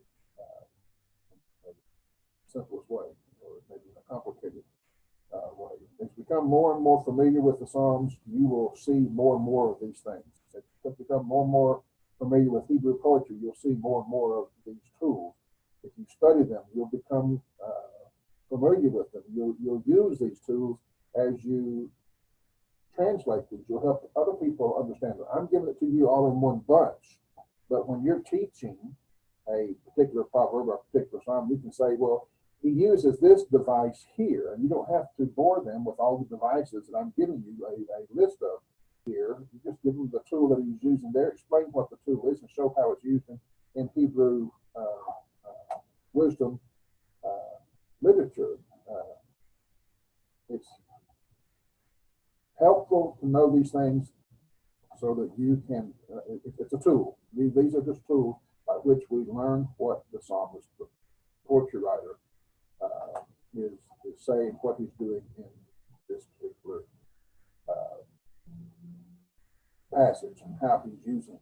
But we have to recognize it. We have to know it's there. If you don't know what these things are, you won't recognize it. You won't see it. You'll say, well, that's funny way of writing something. He said that same thing twice. Well, there's a reason why he said that same thing twice. It's just a means of study. It's not something that you'll use every day. It's not something you'll use in the book of Hebrews. It's not something that you'll use in the book of Revelation or teaching the gospel. But when you're trying to find out, we're studying Psalms, so I keep using Psalms as the primary example. When you're trying to find out what the psalmist or the wisdom literature writer was saying, you may have to study these tools to know what he's doing, see what he's doing. As we will see when we look at the first Psalm, one of the main focuses that can be found in wisdom literature is the contrast between the just, the righteous, and the wicked. Another contrast or a common theme among the wisdom literature is there are two ways. There's a way of life, there's a way of death. There's two choices, life and death. And as we've already mentioned, another common theme of the or focus of wisdom literature is practical advice. It's not giving us spiritual guidance. It does happen. I'm not saying that's not found in the wisdom literature, but it's giving us practical, daily, physical life advice so that we can be successful or happy from God's perspective or in a way that God would want us to be. It helps us to know how to act responsibly. It helps us to know how to be diligent, or teaches us how to be diligent. It teaches us integrity and things of this nature. Just it teaches us physical values for living a physical life. That's the focus, or a primary focus, of wisdom literature. Fear the Lord. If there is a spiritual theme to the wisdom literature, it is teaching us the fear of the Lord. But that fear of the Lord, that reverence of God, is to have an impact upon our physical lives. It's supposed to teach us how we conduct ourselves in our physical lives. That has everything to do with our spirit. We need to understand that, especially when we come to the New Testament. Jesus in the what's called the Sermon on the Mount, I think he's teaching us how to be spiritual people, but he's teaching us how to be spiritual people in these physical bodies while we live in this physical world. So he's trying to change our spirit, and to a degree that happens in the Psalms and the Proverbs and the other wisdom writings as well. But they're training our spirit, who we are as a spirit, as a spiritual person, how to live in the physical world. All right, that is a probably overdone introduction to wisdom literature. And I want to spend a few moments. We will get to Psalms. I promise you we will get to the individual Psalms. But before we get to the individual Psalms, I want to spend some more time, a little bit extra time, dealing with an introduction to the Psalms themselves. We've given an introduction to wisdom literature, and we have focused a lot on the Psalms, but I want to give us a little bit more information before we actually jump into the Psalms and talk about the Psalms. The general character of the Psalms is that they are,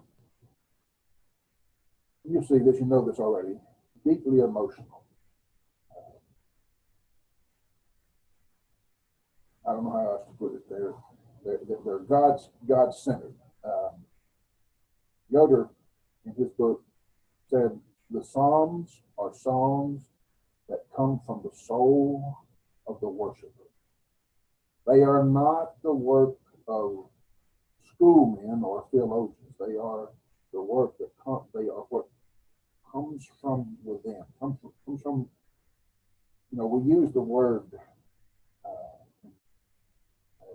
secular sense, the word inspired.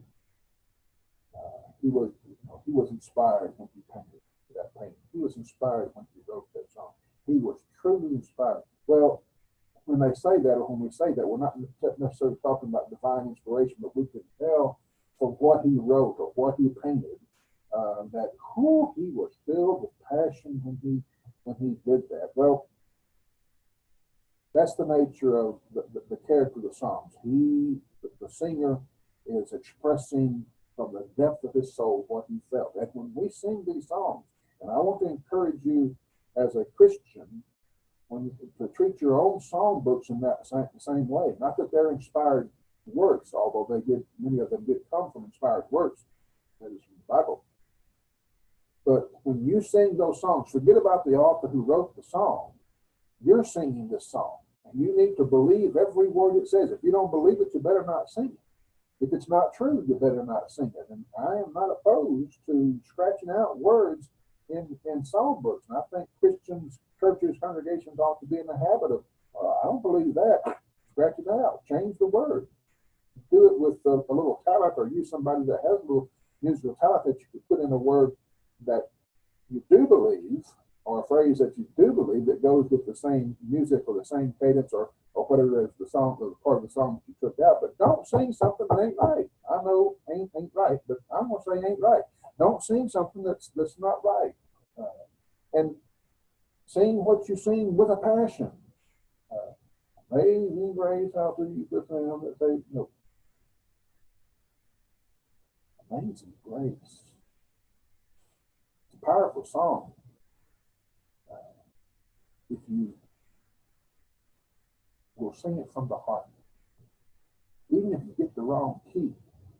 When if you were ever here, the Jewish people, the Far Eastern people or Near Eastern people singing, you wouldn't like it most likely, because you have an American musical ear. We don't sing. We don't do music like they do music. If you were to go to Israel sometime, a lot of times they have music broadcasted over a intercom, not intercom, but a loudspeaker in the town. Their prayers are said but six times a day. They get on the loudspeaker. I've been having recorded. I don't know.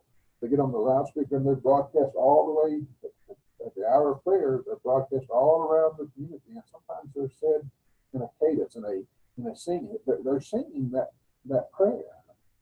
It don't sound like music, or it doesn't sound like music to us because it's not pretty to us. It's not the way Westerners do things. It's the way Easterners do things. And to God, it's if they're singing, if they're Christians and they're singing from the heart, things that are written upon their hearts from the Word of God is pleased with this, even if it doesn't sound good. And so we've got a guy over here in the Western congregation or the Southern congregation who don't know squat about musical notes. He doesn't know a flat from a or B or anything like that, and that'd be me. I can follow notes, but I don't know what they're called, or sometimes I don't know what they're doing. At any rate, you get a bad note, the guy next to you may laugh at you or may move to the other side of the congregation. I was in a devotional recently, and somebody was singing a song. It turned out to have a bass lead in it. Somebody was leading the song had a bass lead in it. And some guy asked me if I was going to sing the bass in it, and I said I'd try. And we got down to it, and I blew it. I switched keys or did something. I don't know what I did, but he didn't like it. He laughed at me. I didn't appreciate it. I didn't appreciate it. That's not what you do. Worship it's not about the musical notes. It's not about sounding pretty. We want to do the best that we can, of course, but it's about coming from the soul. We're singing. It's coming from within. We need to think of the songs in that way. These are coming from within. Let me repeat that quote to you. The Psalms are songs that come from the soul of worshipers. They are not the work of schoolmen or theologians. I think that's just right. It's not the Psalms are not a theological treatise. That's not to say that we teach things theologically wrong when we sing, but that's not what they are.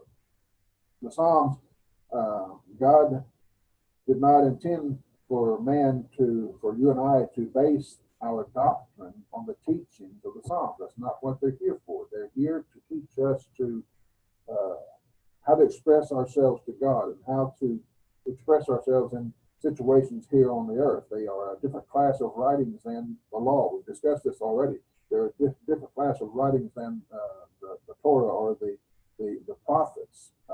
They are a book of devotion consisting of prayers to God and praise of Jehovah, the God of Israel, and our God today.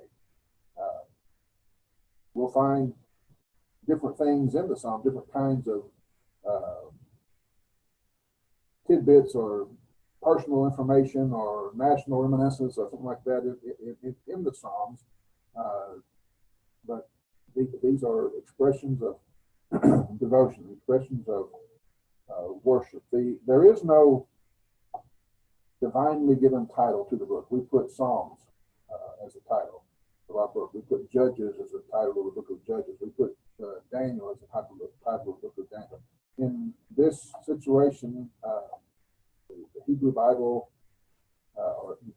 there's no God-given, God-ordained title to this book. We call it Psalms. The Hebrew title is, I'll just spell it for you because I can't say it, Tehilllim,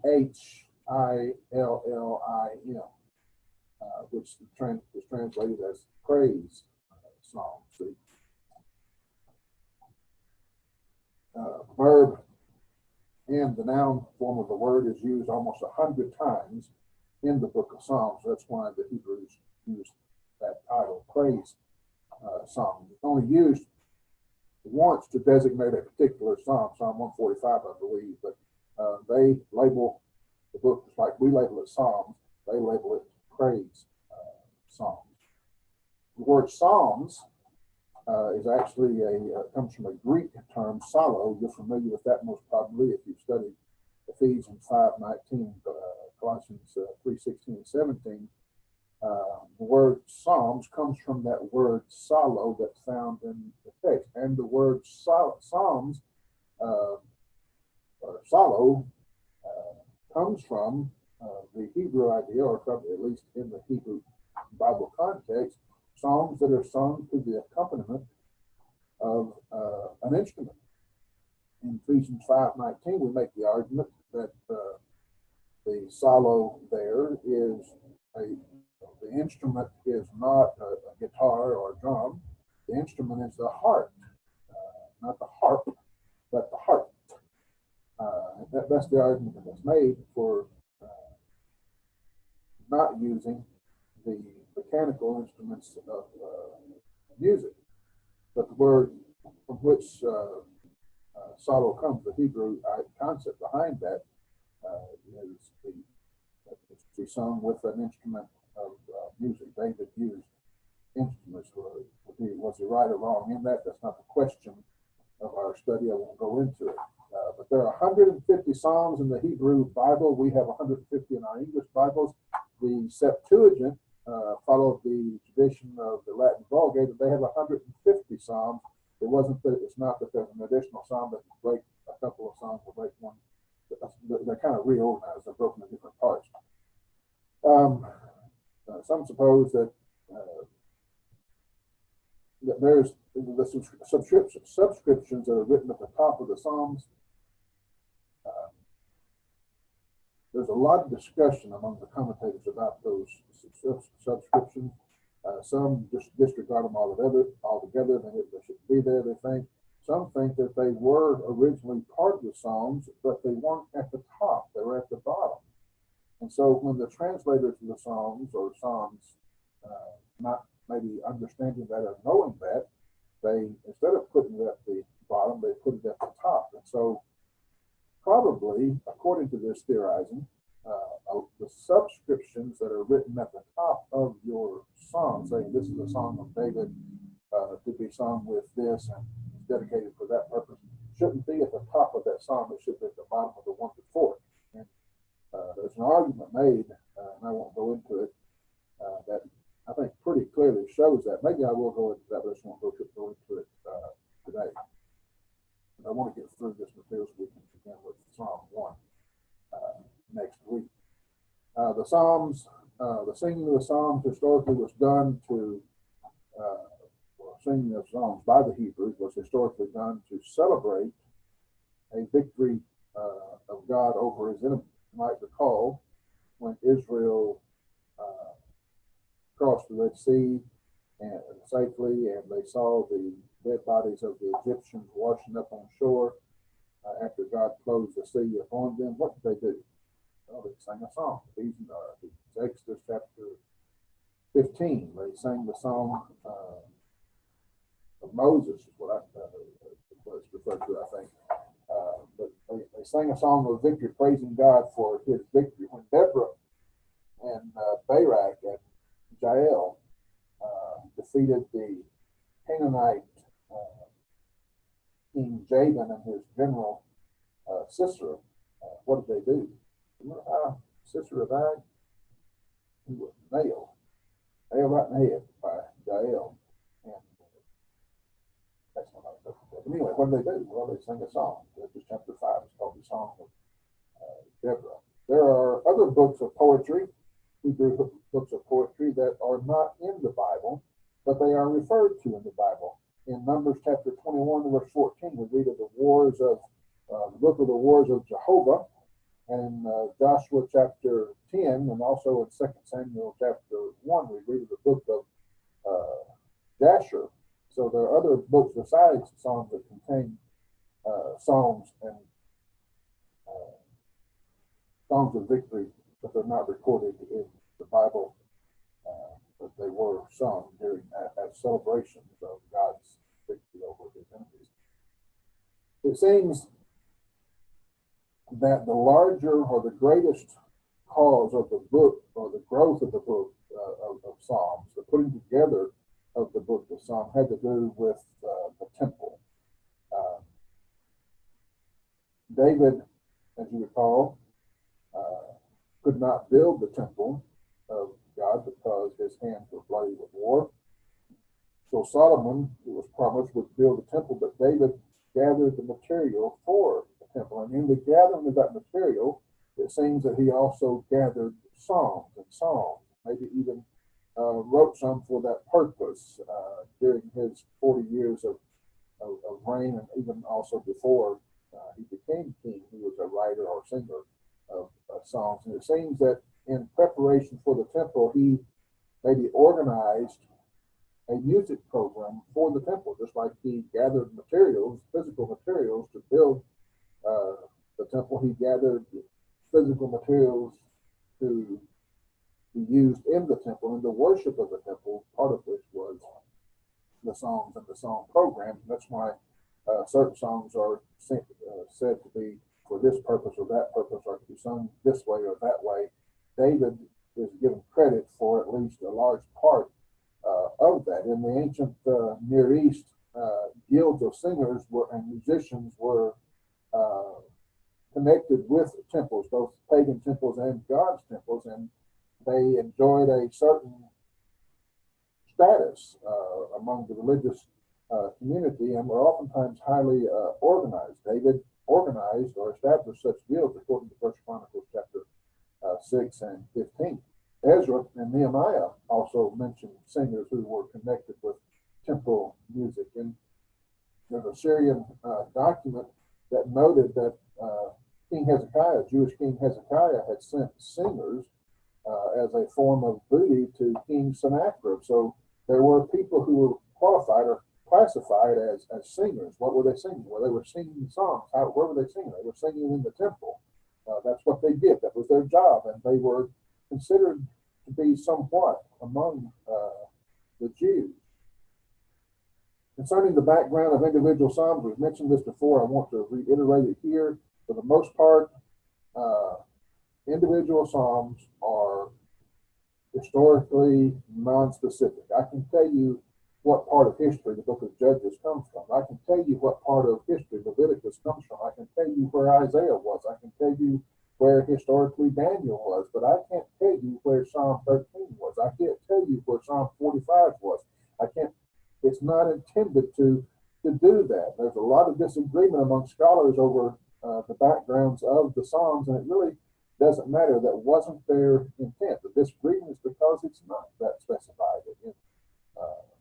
That sometimes you'll find in the subscriptions, the writing above the Psalm that should probably be at the bottom of the Psalm before it, you'll find information there. Whether that came to us by inspiration or not, I don't know. I can't answer that question. But the idea that's as close to specific as we can get about the particular Psalm, not necessarily about the setting, although it does say in some cases a Psalm of David for this, or Psalm of David for that, or Psalm of Asaph for this, or Psalm of Asaph for that.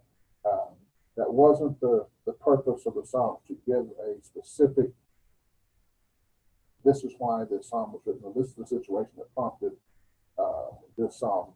There are 13 cases, they say, of where the subscriptions actually indicate a specific historical context for the Psalm.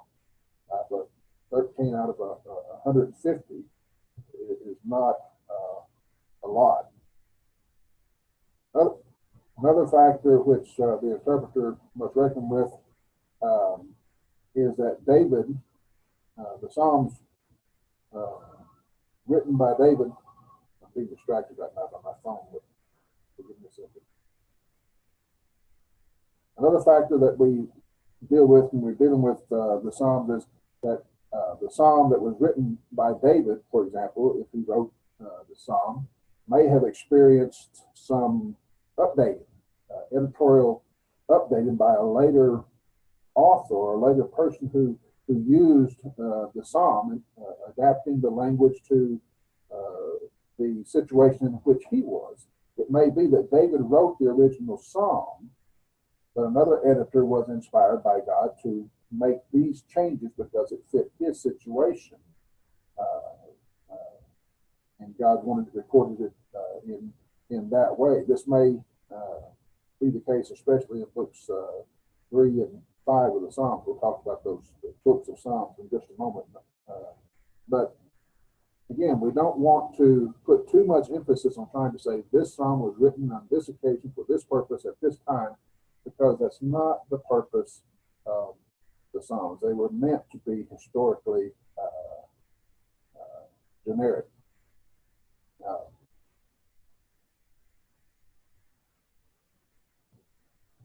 Put out some stuff here so we can get the time in. There are going to be, you'll find in the book of Psalms, 5 divisions, or 5 books. In the Hebrew record of the Psalms, there's 5 books. You may find that noted in your Bible's book 1, Psalms 1 through 41. Then at the head of Psalm 42, you'll say, read the words book 2. Book 2 is Psalms 42 through 72. Book 3 is Psalm 73 through 89. Book 4 is Psalm 90 through 106, and Book 5 is Psalm 107 through 150. Some say that these books are correspond with the 5 books of Torah, 5 books of the law, each one ending with a doxology. But they were just, I think it was a way of filing or cataloging the Psalms. Rather than keep them in one big book, one big scroll, they had them categorized for the purpose of convenience. My guess. On authorship, it's something you cover in introductory material, but in the case of the Psalms, it's really quite vague. And there are a couple of occasions where we know this was the author, but again, it's not important. When I come to the book of 1 Timothy, for example, knowing who that author is important. And Paul spends a couple of verses there telling you, I am an apostle, I'm an apostle of God, I'm appointed by Jesus Christ. It's important that you understand that who I am, not because Paul is egotistical, but that we need to know this is authoritative, that it's from God. Same thing with the book of 2 Corinthians, and there's other examples that Paul wants us to know the authorship of the book is important, especially when it comes to New Testament times. A lot of those books, it's important that we know that who the authors are, because that way we see some credibility behind the writer. In the case of the Psalms, it's not about credibility in that sense. They're just as inspired as 1 Timothy or 2 Timothy or 1 Corinthians or 2 Corinthians, but the authorship is not important. Having said that, David is credited by many with 73 Psalms. Asaph is credited with 12 Psalms. The descendants or sons of Korah are credited with 10 Psalms. Solomon is given 1, or maybe 2. He wrote thousands of Psalms, but only 2 are recorded in the Psalms. Moses is given 1, Psalm 90. Heman the Ezrahite is given 1, Psalm 88, and Ethan the Ezrahite is given 1, Psalm 89. Again, being dogmatic on who these authors were, or even if he signed the document himself, it's not that important in this context. David, again, he may have authored a psalm when he was a boy out in the sheep field. He may have later, as he became king, said, you know what, I need to rewrite this psalm for the purpose of my coronation, or maybe the purpose of when the ark came back from the Philistines, came back to Jerusalem. There was a big celebration. Maybe David rewrote some of the psalms that he wrote earlier for that purpose.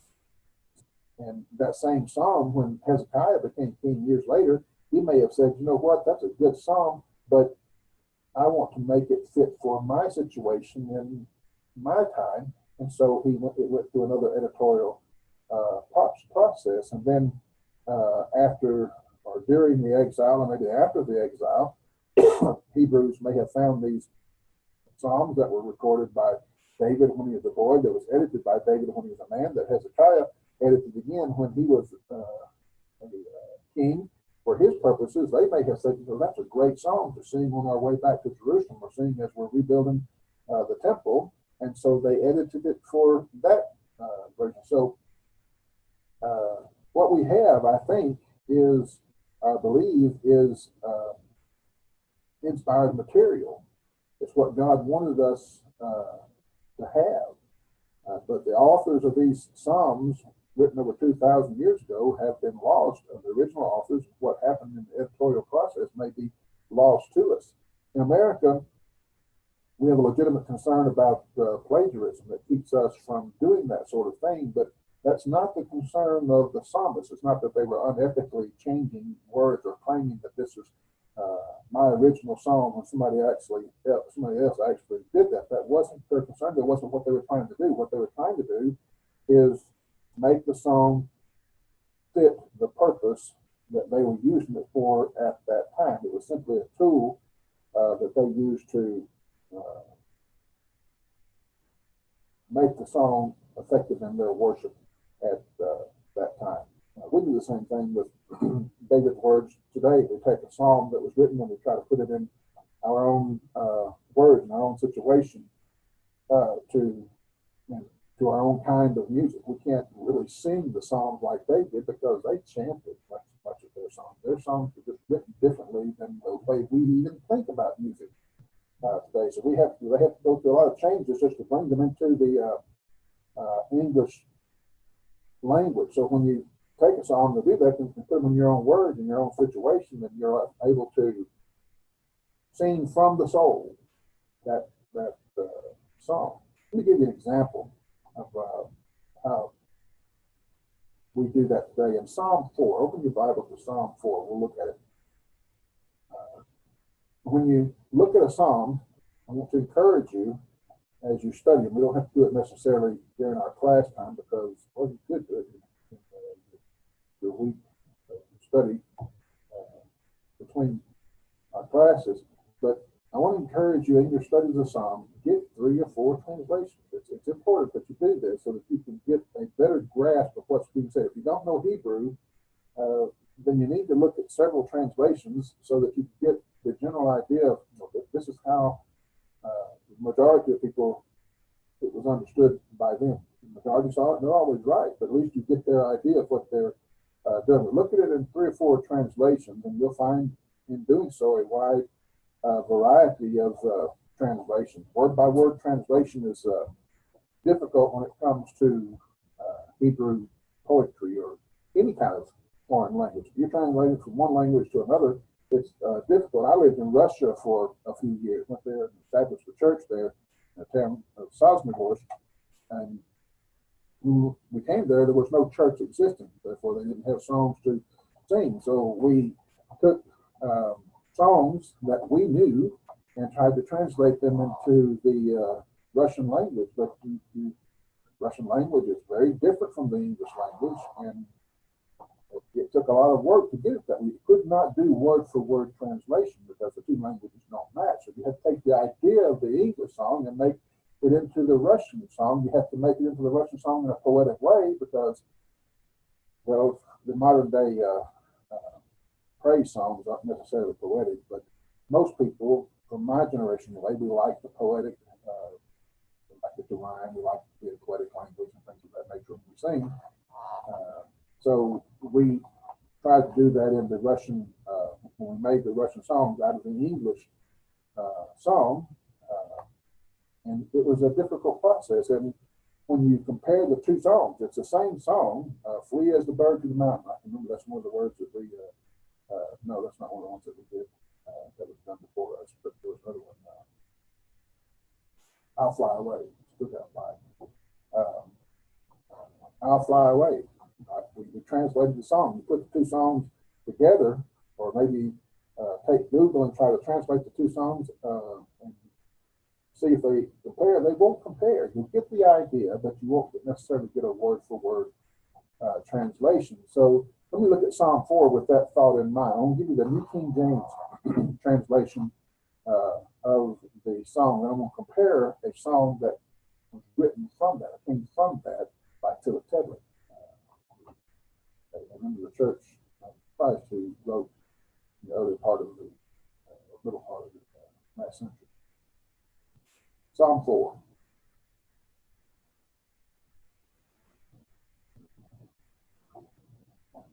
Again, this is an English translation of a Hebrew poem. Hear me when I call, O God of my righteousness. You have relieved me in my distress. Have mercy and hear for me and hear my prayer. How long, O sons of men, will you turn my glory to shame? How long will you love worthlessness and seek falsehood? But you know that the Lord has set apart for himself him who is godly. The Lord will hear when I call to him. Be angry and do not sin. Meditate within your heart on your bed and be still. Offer the sacrifices of righteousness and put your trust in the Lord. There are many who say, who will show us any good. Lord, lift up the light of your countenance upon us. You have put gladness in my heart more than in any season that the grain and their wine increased. I will both lie down in peace and sleep. You alone, O Lord, make me dwell in safety. Now, reading that, keep that before you, and let me read to you Brother Tedley's song. Hear me when I call, O God of my righteousness. Unto thee I have come in weakness and distress. Hold my trembling hand, lest helpless I should fall.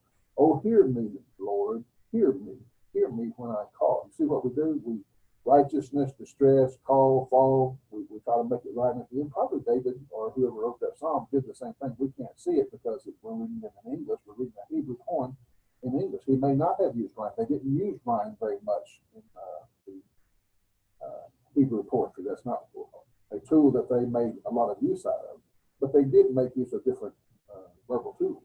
Hear my cry, O God, attend to my prayer. Tedley writes, more and more I need thy mercy and thy care. Clouds of doubt arise and fears grow weak and small. Oh, hear me, Lord, hear me. Oh, hear me when I call. That's a very beautiful song. At least I love that phrase. Hear my voice, O God, and cleanse my soul within. My mercy do I need for all my doubts and sin. Only in thy grace I trust in my all and all. Oh, hear me, Lord. Hear me when I call. Hear me. Oh, hear me when I call. Hear my prayer, O God. I need thy cleansing power. Let me feel thee near me each moment of each hour. Hold my trembling hand, lest helpless I should fall. Oh, hear me. Hear me. Oh, hear me when I call. So this song by Tedley gets the idea from Psalm 4, but it's not a translation, obviously. It's a different song altogether, but it tries to convey the idea of that song from Psalm 4. Well, what does this say about inspiration, word for word inspiration? It's a challenging question. I've already mentioned it. When it comes to the Psalms, wisdom literature, it's a challenging question. You believe that God wanted to preserve his word for us? Either you don't. You believe that God has the power to do so across time, culture, and language? Well, you either do or you don't. I believe the Psalms, that as we have them recorded in the Hebrew language, I believe they are exactly what God wanted to preserve. Whether it was David who wrote it and Hezekiah who edited, or somebody after Hezekiah, whatever we have recorded for us or we preserved for us, I think that's what God wanted to preserve. The translation becomes difficult. It's more difficult than translating a narrative, as we already said. It's more difficult than translating a historical text, but so would our Psalms be if we were trying to translate our Psalms into Russian or to Hebrew or to Greek or whatever. You're trying to put a psalm into modern day wording in order to sing it. Get the idea of the psalm. Make sure you got the idea. Study the psalm. Make sure you've got the idea and put it into the words. Don't claim inspiration. If, however, you're trying to teach what the psalmist was trying to say, you need to study the words that he was trying to say. And I think what we have, I believe what we have is inspired of God. Just as Genesis is, just as Revelation is, so are the Psalms.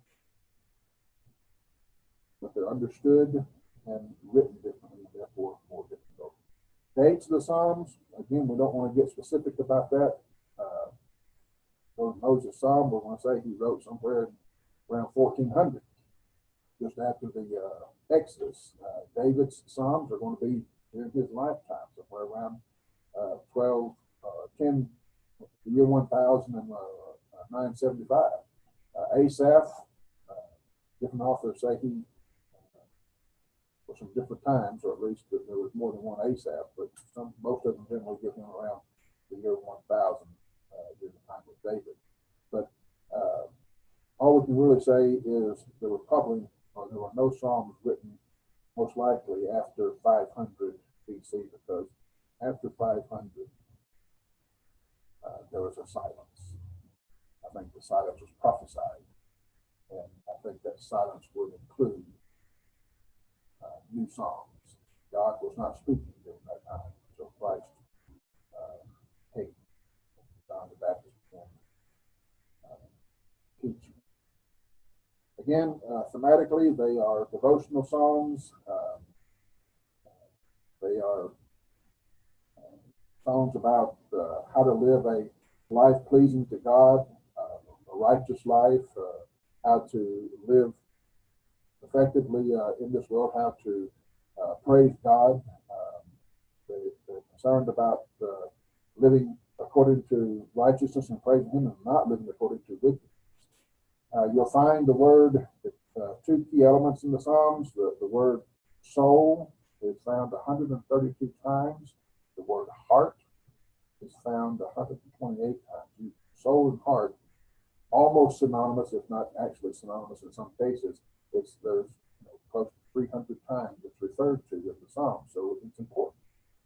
So the key words are righteousness, or righteous, ear, obedience. Righteousness, I think, or righteous is found 120 times. The idea of hear or obey, hear as to obey, 65 times. The word save or salvation is found 80 times. There are 4 different words for praise that are found throughout the books of Psalms. Mercy is found 93 times. Face, presence, face of God, 36 times. The eye is found 54 times. We talked about this in the syllabus, and I want to restate it here. There are several different categories or types of Psalms. There is didactic, which is a teaching psalm, a psalm that teaches a particular point, teaches on a particular point that might be questioned by the singer. What do I do with this? Or how do I think about this? And then he begins to teach us how to do that. There are praise songs, didactic, praise. Again, these are highlighted words in my notes with bold print and yellow highlighting. You'll see them again. Didactic, praise, psalms, giving praise to God. Thanksgiving, psalms, penitential psalms, psalms of lament, psalms of repentance, trust psalms, royal or messianic psalms containing prophecies of the Messiah or prophecies of the King. That's why they're called royal or messianic. And then imprecatory psalms. I always liked that imprecatory psalm. Didn't know what it meant, but I like the way it sounds. But it's psalms that invoke God's judgment upon or curses upon the enemies of God, sometimes upon his own enemies. All right, I'm going to, actually I'm already past time, so I need to quit. No, I'm not up yet. I've got 5 minutes left, but I'm going to stop there. And we will actually get into the Psalms next week. I know this has been dry. It's actually drying my mouth out to do it. And it's not the kind of exciting material that studying the book of Daniel. Boy, you can just get on fire studying that. And we can do that with the Psalms too. And the introductory work is hard. and you won't remember most of it. You will as you get older, as you begin to study these things. You probably, as a preacher, it's a mistake, but you probably do it. You won't focus on the Psalms.